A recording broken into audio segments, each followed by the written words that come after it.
बिस्मिल्लाहिर्रहमानिर्रहीम। अस्सलाम वालेकुम डियर स्टूडेंट्स। हमारी एमडी केट और ई केट की सीरीज़ में आज हमारे पास जो क्वेश्चन नंबर स्टार्ट है वो है question number 61। One of the following is crystalline solid. अब इसमें हमारे पास ऑप्शंस हैं, ए है ग्लास, बी है प्लास्टिक, सी है रबर, डी है ड्राई आइस। तो इसमें हमारे पास करेक्ट है ड्राई आइस, इसलिए ड्राई आइस जो है ये हमारे पास जो है ये है मॉलिक्यूलर क्रिस्टल है कार्बन डाइऑक्साइड का। तो इसीलिए the correct option is, correct answer is dry ice. फिर आते हैं क्वेश्चन नंबर 62 पर। Diamond is an example of, A है आयोनिक सॉलिड, बी है मेटालिक सॉलिड, सी है कोवेलेंट सॉलिड। तो डायमंड जो है वो स्ट्रॉन्गली उसमें कोवेलेंट बॉन्ड्स होती हैं, तो इसीलिए diamond is correct answer C. C is covalent, C जो है वो करेक्ट आंसर है जिसमें हमारे पास है कोवेलेंट सॉलिड। फिर हमारे पास क्वेश्चन नंबर 63 है, elements of which block are called poor metals. Option A है एस ब्लॉक, ऑप्शन बी है पी ब्लॉक, ऑप्शन सी है D block and option C है डी ब्लॉक और ऑप्शन डी है एफ ब्लॉक। अब poor metals जो हमारे पास होंगे, एस तो हमें पता है कि अल्कली और अल्कलाइन अर्थ मेटल्स होते हैं तो पी ब्लॉक जो है उसमें वो उसके एलिमेंट्स होते हैं लेस रिएक्टिव होते हैं, इसीलिए हम कह सकते हैं कि correct answer is B, which is P block elements are poor metals. उसके बाद है question number 64, which is highest melting point. Option A है बोरान, बी है कार्बन, सी है नाइट्रोजन, डी है ऑक्सीजन। अब हाईएस्ट मेल्टिंग पॉइंट अगर हम देखेंगे तो ये सारे के सारे एलिमेंट्स जो हैं ये पी ब्लॉक में लाई करते हैं, पी ब्लॉक एलिमेंट्स हैं। और पी ब्लॉक एलिमेंट्स में एक ट्रेंड जो इनका मेल्टिंग पॉइंट किस तरह से है, अगर हम देखें तो इनकी जो डेंसिटी जो है या हार्डनेस वो डिक्रीज़ होती है फ्रॉम लेफ़्ट टू राइट। इस तरह से बोरान जो है वो थर्ड है या 13 ग्रुप का मेंबर है, तो इसीलिए करेक्ट आंसर है हमारे पास बोरान। फिर हमारे पास आता है क्वेश्चन नंबर 65। 65 में हमारे पास है which is highest melting point. अब हमारे पास जो दिए हुए हैं फ्लोरीन, ऑप्शन ए, बी है क्लोरीन, सी है ब्रोमीन एंड फोर्थ है आयोडीन। तो इन सब में ये सब हेलोजेंस के हैं और इसमें जो हाईएस्ट मेल्टिंग पॉइंट हमने देखना है, अब फ्लोरीन गैसियस फॉर्म में है, क्लोरीन भी गैसियस फॉर्म में है और ब्रोमीन जो है वो लिक्विड है और आयोडीन जो है सबलाइम सॉलिड होता है। तो हाईएस्ट मेल्टिंग पॉइंट जो है इसमें है तो वो है करेक्ट आंसर है आयोडीन का, ऑप्शन डी, इसलिए कि उसमें इंटरमॉलिक्यूलर फोर्सेस ज़्यादा होते हैं और जो हेलोजेंस हैं ये सारे नॉन पोलर मॉलिक्यूल्स हैं और इनमें लंदन डिस्पर्शन फोर्स जो होते हैं वो इंक्रीज़ होते हैं, इस तरह से इंक्रीज़ होते हैं कि जिस तरह से वो लंदन डिस्पर्शन फोर्सेस इंक्रीज़ होंगे इसी तरह से इनकी हार्डनेस वगैरह इंक्रीज़ होती जाएगी। इस तरह से ये आयोडीन जो है वो करेक्ट आंसर हमारे पास हो जाएगा क्योंकि उसमें इंटरमॉलिक्यूलर फोर्सेस ज़्यादा हैं। फिर आते हैं क्वेश्चन नंबर 65 पर। 66 में 66 हमें पूछ रहा है कि if the bond angle is AB2 type, molecule is 104.5 degree, it's geometry should be. अब बॉन्ड एंगल है 104.5, तो इसकी ज्योमेट्री क्या होनी चाहिए, ए है लीनियर, बी है पैरामिडल, सी है बेंट और डी है प्लानर ट्राइगोनल। तो 104.5 जो होता है वो ऑलवेज एंगुलर बेंट होता है या वी शेप, तो इस हिसाब से सी जो हमारे पास करेक्ट आंसर है which is bent. Question number 67 हमारे पास है quantum number values for 3s orbital are.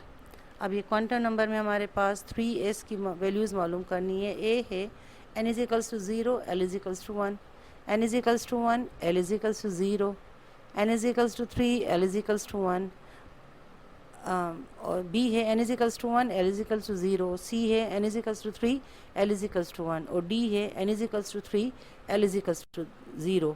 तो यहाँ पर हमारे पास करेक्ट आंसर है D option, n is equals to 3, l is equals to 0, इसलिए कि उन्होंने 3s का पूछा है। तो अगर n की वैल्यू 3 है तो s की वैल्यू l में होगी 0, तो करेक्ट आंसर है डी। फिर 68 में हमारे पास क्वेश्चन है sodium chloride and magnesium oxide are isomorphous solids because they have same. क्यों इनको आइसोमॉर्फस कहते हैं? या तो इनका मेल्टिंग पॉइंट वो है सेम है, बी है बॉइलिंग पॉइंट, सी है केमिकल प्रॉपर्टीज़, डी है ज्योमेट्रिकल शेप। तो आइसोमॉर्फस की डेफिनेशन के हिसाब से जो सेम क्रिस्टलाइन क्रिस्टलाइन स्ट्रक्चर्स होते हैं, अगर उनके ये हो कि सब्सटेंस जो होते हैं existence of same crystalline structures of two different compounds, तो उसको हम कहेंगे आइसोमॉर्फिज्म। तो यहाँ पर इनका सेम शेप है, ज्योमेट्रिकल शेप है, इसलिए हम इनको आइसोमॉर्फिज्म कहेंगे। तो इसलिए D is the correct answer. फिर आते हैं क्वेश्चन नंबर 69 पर। 69 हमें है क्वेश्चन के वॉल्यूम इज़ ए है स्टेट फंक्शन, बी है पाथ फंक्शन, सी है इंटेंसिव प्रॉपर्टी, डी है कोलिगेटिव प्रॉपर्टी। तो इसका करेक्ट आंसर है volume is a state function A, इसलिए कि वॉल्यूम में हमारे पास इनिशियल वॉल्यूम भी होता है, फाइनल वॉल्यूम भी होता है, इसलिए हम कहेंगे कि this is the correct answer, volume is a state function A. 70 हमें पूछ रहा है कि in the reaction A plus B reversible reaction है 2C, the equilibrium constant Kp is equals to Kc because option A है del n is greater than 1, B है del n is less than 1, C है del n is equals to 1 और D है del n is equals to 0। अब यहाँ पर del n का मतलब ये है कि नंबर ऑफ़ चार्जेस जो होते हैं कि हम कह सकते हैं कि नंबर ऑफ़ गैस मॉलिक्यूल्स, और del का मतलब है कि चेंज अगर हो, तो यहाँ पर है कि del n is equal to 0 का मतलब ये है कि इसमें कोई चेंज नहीं आई। तो हमारे पास करेक्ट आंसर है डी, इसलिए कि Kp की वैल्यू अगर इक्वल है Kc के, इसका मतलब है कि कोई उसमें जो गैस मॉलिक्यूल्स हैं उसमें कोई चेंज नहीं आई है, इसीलिए Kp is equals to Kc। So correct answer is D. फिर आते हैं क्वेश्चन नंबर 71 के ऊपर। Which of the hydrogen halide has the highest percentage of ionic character. अब हाइड्रोजन हैलाइड्स कौन कौन से हैं? ऑप्शन ए है हाइड्रोजन क्लोराइड, बी है हाइड्रोजन ब्रोमाइड, सी है हाइड्रोजन फ्लोराइड, डी है हाइड्रोजन आयोडाइड।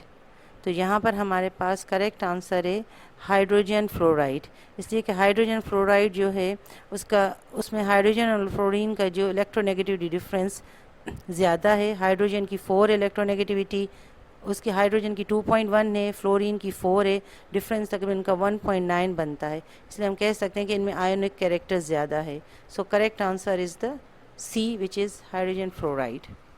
फिर हमारे पास है क्वेश्चन नंबर 72। 72 में हमें पूछ रहे हैं noble gases have the electronic configuration with their valence shell NS2 to NP6 except 1। अब इसमें कौन कौन से हैं? ऑप्शन ए है हीलियम, बी है नियॉन, सी है क्रिप्टॉन, डी है जीनॉन। तो एक्सेप्शन इसमें हमारे पास है कौन सी? हीलियन की, इसलिए कि उसकी इलेक्ट्रॉनिक कॉन्फ़िगरेशन ही सिर्फ 1s2 है। So option A is the correct answer. Question number 73 है हमारे पास, which of the following has highest ionisation energy. अब आयोनाइजेशन एनर्जी हमारे पास क्या होती है कि energy required to remove an electron from an isolated atom और मॉलिक्यूल। तो यहाँ पर कौन सा ऐसा है? ऑप्शन ए है लिथियम, बी है बेरिलियम, सी है हाइड्रोजन, डी है हीलियम। तो करेक्ट आंसर है हमारे पास हीलियम, इसलिए कि it has a smaller atomic radius और high amount of energy is required to remove और knock out the valence electron, इसीलिए करेक्ट आंसर है D which is helium. Question number 74 है, in a group the atomic size increases downward due to the A है addition of electronic shells, B है increase in the proton number, C है repulsion of electrons, D है all of the above. इसमें हमारे पास atomic size क्यों increase होती है? जैसे जैसे हम डाउनवर्ड जाएंगे करेक्ट आंसर है एडिशन ऑफ इलेक्ट्रॉनिक शेल्स, इसलिए कि शेल्स की तादाद बढ़ती जाती है। बी तो हमारे पास इसमें बिल्कुल नहीं होगा, इसलिए कि जब प्रोटॉन की तादाद अगर बढ़ेगी तो इलेक्ट्रॉन और प्रोटॉन के बिटवीन जो है अट्रैक्टिव फोर्सेस बढ़ेंगे और इस तरह से उसकी साइज़ भी डिक्रीज़ होगी। सो यहाँ पर हमारे पास करेक्ट आंसर है एडिशन ऑफ इलेक्ट्रॉनिक शेल्स। फिर हमारे पास क्वेश्चन नंबर 75 हमारे पास है the energy required to break 1 mole of bonds to form neutral atom is called, A है बॉन्ड लेंथ, बी है बॉन्ड स्ट्रेंथ, सी है बॉन्ड एनर्जी, डी है नन ऑफ दिस। तो इसमें हमारे पास करेक्ट आंसर है C which is the bond energy. जैसे कि बॉन्ड एनर्जी जो है वो it is the measure of bond strength, और बॉन्ड एनर्जी अगर बॉन्ड स्ट्रेंथ की मेजर है तो हम कह सकते हैं कि करेक्ट आंसर इसमें हमारे पास कौन सा है, C which is the bond energy. और इसका यूनिट है किलो कैलोरीज पर मोल और किलो जूल्स पर मोल बॉन्ड एनर्जी का। अच्छा, उसकी बॉन्ड एनर्जी की वैल्यू हमेशा पॉजिटिव होती है। फिर आते हैं क्वेश्चन नंबर 76 पर। 76 हमें ये है कि which catalyst is used in contact process. Contact process जो सल्फ्यूरिक एसिड की प्रिपरेशन जिसमें है, तो कौन सा कैटलिस्ट यूज़ कर रहे हैं? आयरन ऑक्साइड है, वैनेडियम पेंटॉक्साइड है, या सल्फ़र ट्राईऑक्साइड है, या सिल्वर ऑक्साइड है। तो यहाँ पर हमारे पास जो करेक्ट आंसर है वो है B which is vanadium pentoxide. Question number 77 है the formula of oleum is option A है H2SO4, बी है H2S2O7, सी है H2SO3 और डी है H2S2O3। तो ओलियम जो है उसका करेक्ट फार्मूला है question option B, correct answer है बी H2S2O7। जैसे कि ओलियम को हम फ्यूमिंग सल्फ्यूरिक एसिड भी कहते हैं या डाई सल्फ्यूरिक एसिड, और इसका दूसरा नाम पायरो सल्फ्यूरिक एसिड भी है। क्वेश्चन नंबर 78 पर आते हैं the oxidation state of sulphur in sulphuric acid is, option A है +4, बी है +5, सी है +6, डी है +7। तो इसमें करेक्ट आंसर है सी +6। इसका ऑक्सीडेशन स्टेट जो निकालेंगे, हाइड्रोजन की होती है +1 और ऑक्सीजन की होती है -2। इनको आप कैलकुलेट करेंगे तो आंसर आता है +6। Question number 79 aqua regia is formed by mixing 1 volume of nitric acid and 3 volumes of, A है सल्फ्यूरिक एसिड, बी है हाइड्रोक्लोरिक एसिड, सी है सोडियम हाइड्रोक्साइड, डी है एनी ऑफ द अबव। अब एक्वा रीजिया जो है उसको हम रॉयल वाटर भी कहते हैं, और इसकी जो फॉर्मेशन होती है वो होती है 3 वॉल्यूम्स ऑफ हाइड्रोक्लोरिक एसिड और 1 volume of nitric acid, concentrated nitric acid. तो यहाँ पर हमारे पास जो करेक्ट आंसर है बी है हाइड्रोक्लोरिक एसिड। उसके बाद हमारे पास क्वेश्चन नंबर 80 में हमें ये पूछ रहे हैं कि विच oxide is amphoteric in nature. अब एम्फोटेरिक इन नेचर का मतलब ये होता है कि it can reacts with both acids and bases. तो यहाँ पर हमारे पास है कि डाईपोटेशियम ऑक्साइड है, या कार्बन मोनोऑक्साइड है, या कैल्शियम ऑक्साइड है, या एल्युमिनियम ऑक्साइड है। तो यहाँ पर करेक्ट आंसर हमारे पास है एल्युमिनियम ऑक्साइड, इसलिए कि एल्युमिनियम ऑक्साइड जो है it can reacts with both acids and bases. Thank you.